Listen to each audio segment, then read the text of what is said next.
Hi, it's Captain John from Annapolis School of Seamanship. I want to thank you all for watching our first video.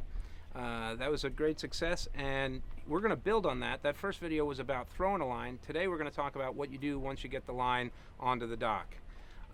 Just out of frame is Matt, and he's going to be working on the other end of this line, and you'll see him in the cutaways here in a minute. So what we're going to do is we're going to talk about first a fair lead. A fair lead means that when I go to put a line onto this cleat, I have to take into account what direction it's leading off the boat. If I want to go to the I always want to go to the far horn of the cleat, and that way I can control it. And if I come and make a turn around the base of the cleat, I haven't overlapped myself. And if Matt takes up tension, I can hold this.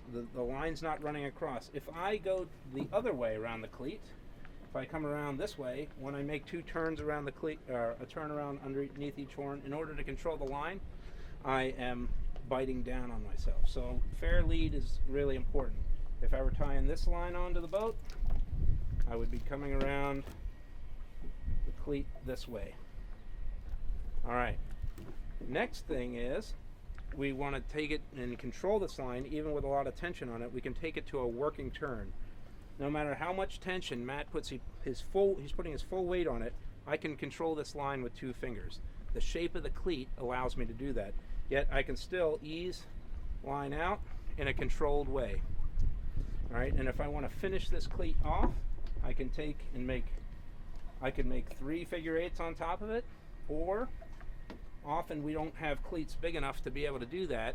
We can use a locking turn, and in a locking turn we want to always turn so that when we finish, the two lines are parallel to one another on the cleat.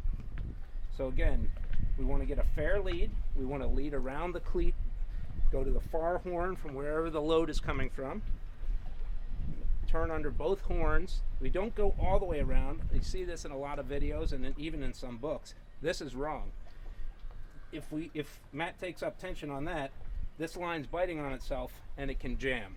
So under both horns, take it to a working turn, and again, he's putting his full weight into it right now, and I can control it and ease with 2 fingers. If I want to finish it off, I can lay that alongside, flip this loop, and finish it off with a locking turn. Thanks for watching.